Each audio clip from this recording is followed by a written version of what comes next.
Well, what do you know?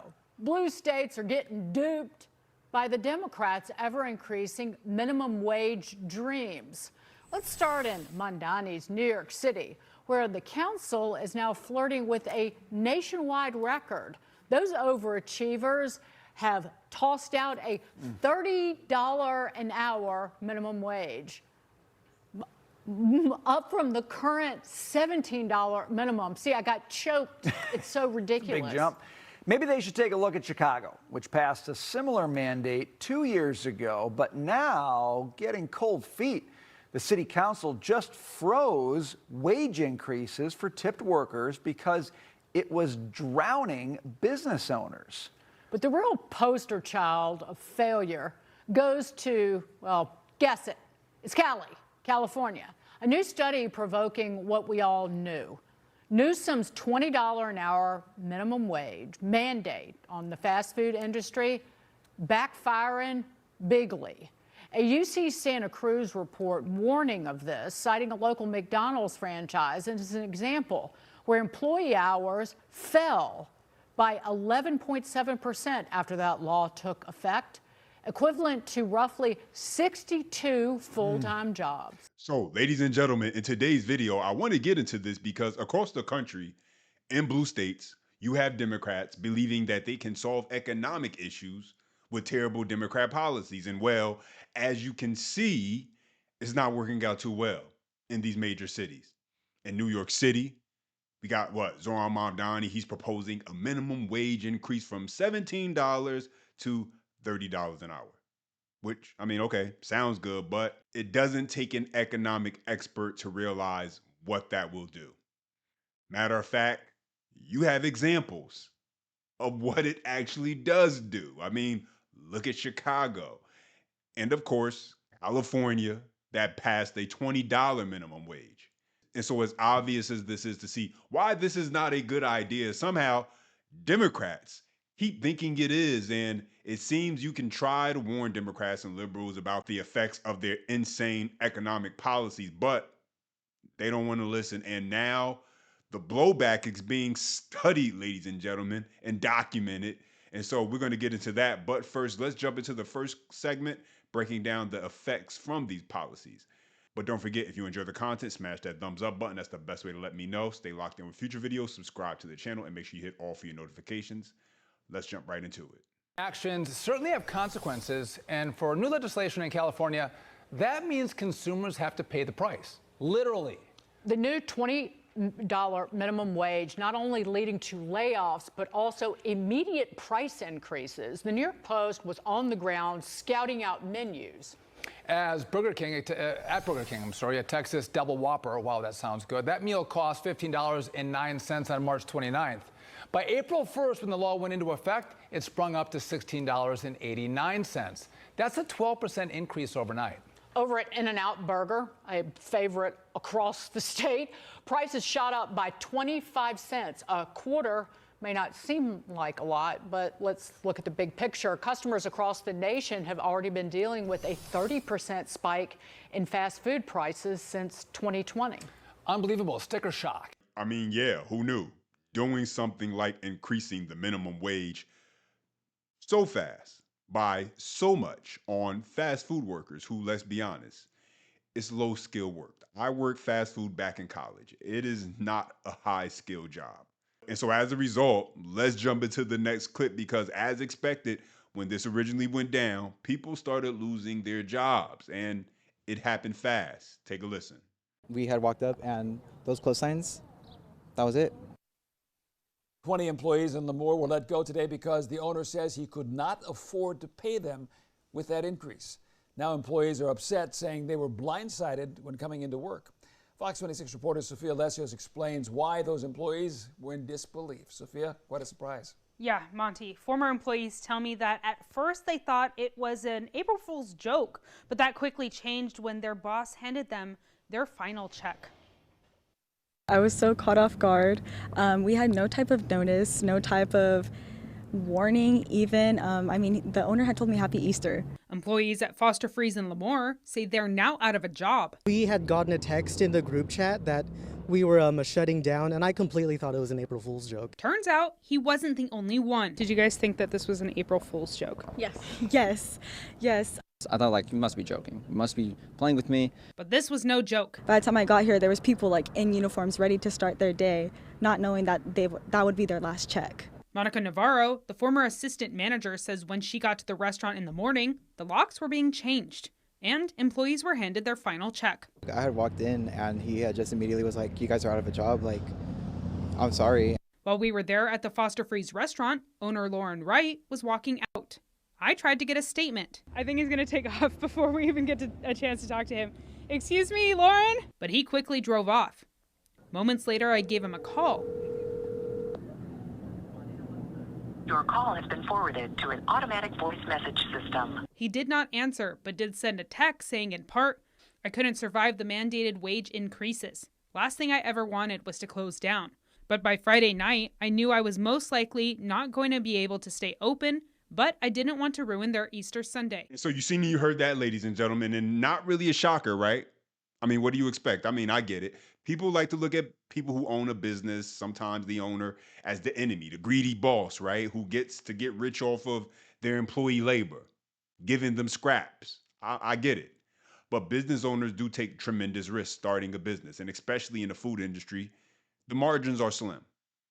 And that's the part that really gets me. None of this is new information. You don't need to be some high-level economist, economic expert to understand these things. Anyone with a basic grasp of how money works, or better yet, anyone who's actually just run a business and had to pay employees, they were raising red flags about this from day one, saying, look, if you push wages up too fast and too aggressively, there are going to be consequences. There are going to be trade-offs. You cannot ignore that.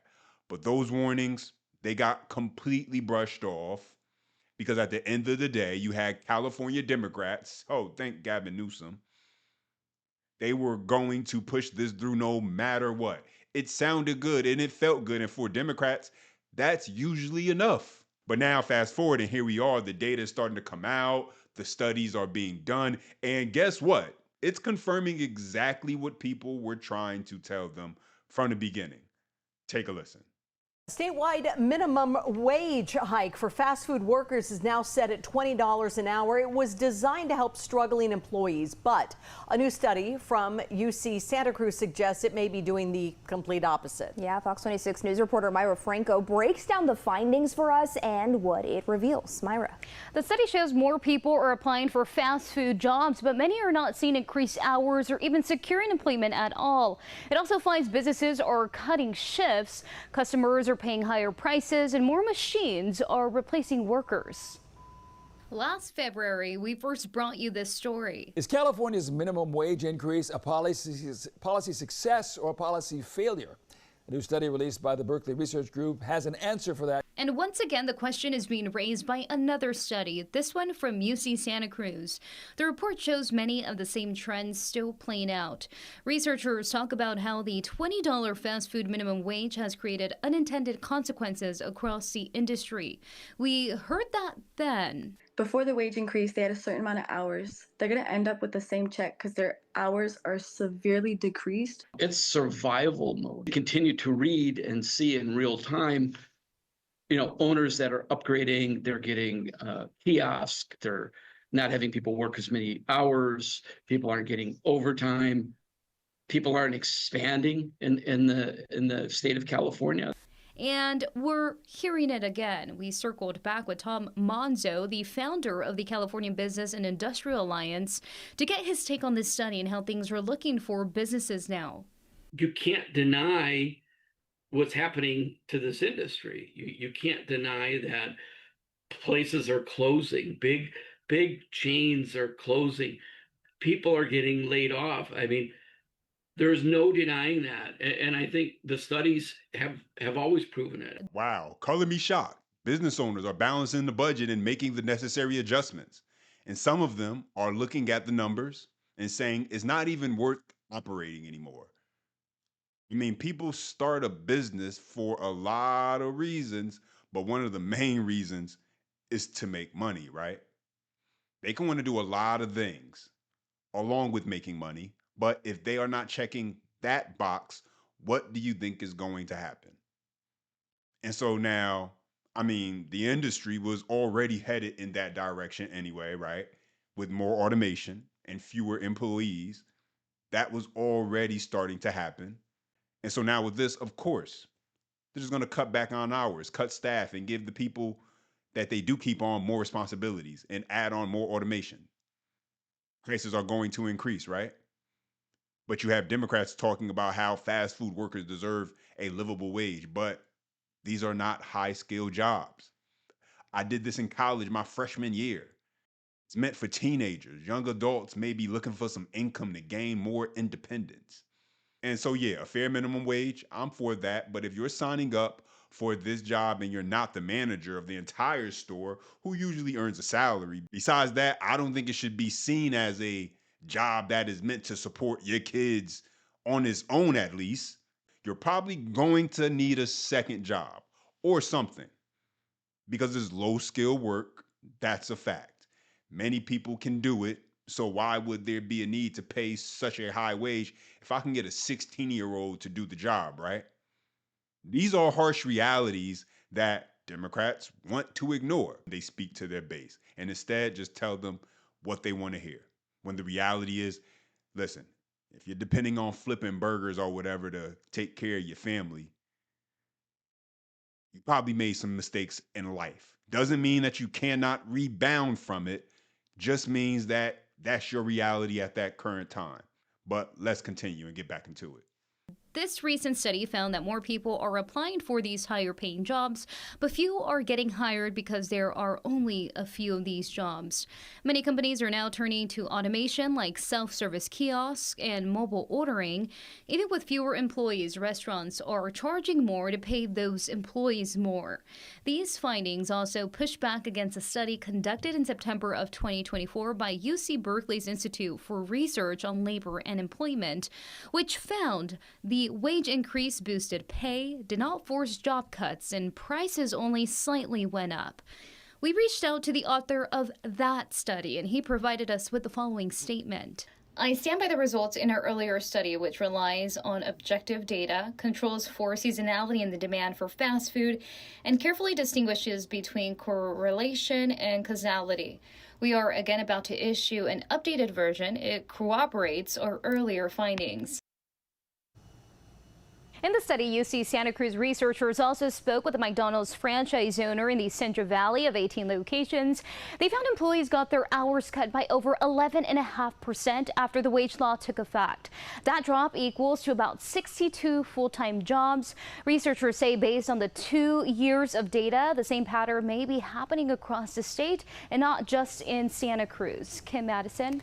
All right, Myra, thank you. Now, the research is also showing that restaurants are opening later and they're closing earlier to manage their costs, and points to ripple effects on small family-owned restaurants that are not required to pay $20 an hour but are still facing wage pressure and tight profit margins. And so you heard that. Not really surprising at all, right?